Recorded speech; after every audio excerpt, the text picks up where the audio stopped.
What did ancient humans do when they weren't hunting?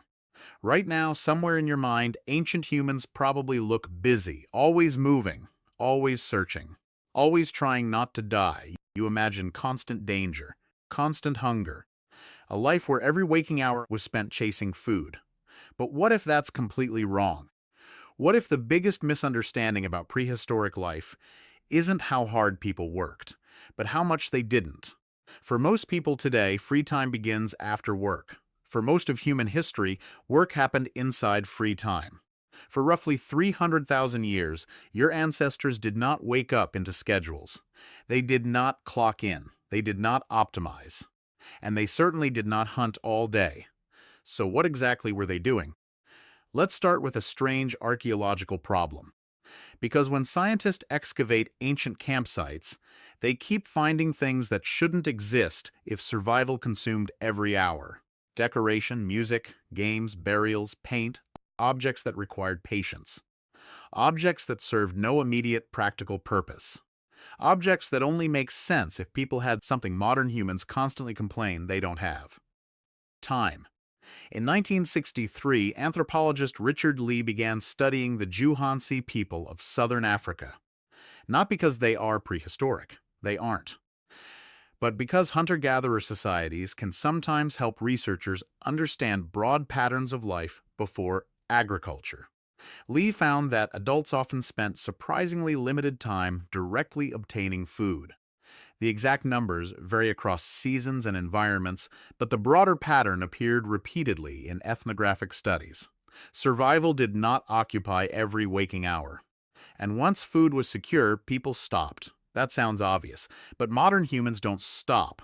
Ancient humans often did. Imagine a day 40,000 years ago. The hunt ended hours ago. The animal has already been processed. Meat is drying. Children are fed. No emails, no deadlines, no concept that your value comes from visible productivity. So what happens now? First, maintenance. Archaeologists sometimes call this hidden labor. Stone tools don't stay sharp. Spear points break. Cordage phrase. Animal hides must be scraped and softened. Baskets must be rewoven. Firewood collected. Containers repaired. But here's the important distinction. This wasn't factory work. It wasn't repetitive labor under external pressure. Many traditional tool-making activities are deeply social. People talk while working, teach children, tell stories, watch others. Skill itself becomes entertainment. Researchers studying traditional craft cultures have repeatedly noticed something unusual. People rarely separate work from life. Making things is life. Then there was movement, not exercise, not training. Movement because being still all day would make no sense. People wandered, visited nearby camps, explored, tracked animals they weren't planning to kill, collected unusual stones, observed seasons. Ancient humans knew landscapes the way modern people know apps. Every hill had memory, every tree had meaning. And then there was play. This part surprises people. Play is not a luxury. Biologists increasingly think play is one of the most important human behaviors. Children obviously played, but adults did too. Across many traditional societies, researchers documented wrestling, running games, imitation contests, dancing, joking rituals, throwing games, singing competitions. Play trains social intelligence. Play trains cooperation. Play trains creativity. The human brain didn't evolve to work. It evolved to interact. And nowhere is this more visible than art. Around 100,000 years ago, humans in Africa were already engraving abstract patterns onto stone. Not instructions, not maps, patterns. By around 75,000 years ago, archaeologists found shell beads intentionally modified for decoration. Later came cave paintings, animal carvings, pigments, musical instruments. Someone had to sit there, mix colors, practice lines, repeat shapes, teach techniques. Art is evidence. Not evidence that life was easy. Evidence that life included enough stability for imagination. Then something else happened. People talked a lot. Anthropologists studying hunter-gatherer communities repeatedly observed daily life. Not meetings, not productivity updates, stories, teasing, arguments, memories, questions, who did what, who shared, who didn't.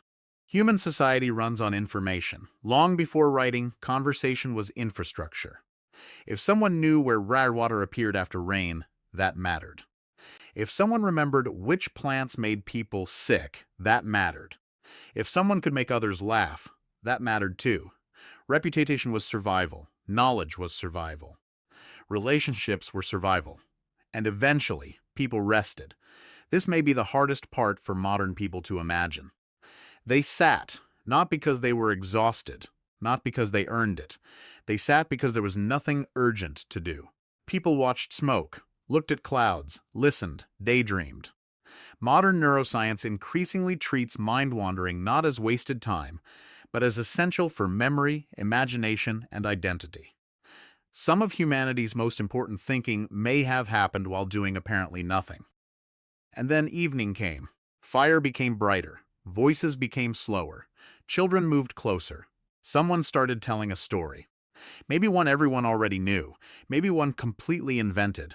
Because hunting fed bodies, but stories fed groups. Stories stored knowledge, created identity, taught danger, created gods, created ancestors, created futures. And tomorrow, if food was still there, they might not hunt again. That's the part that feels impossible.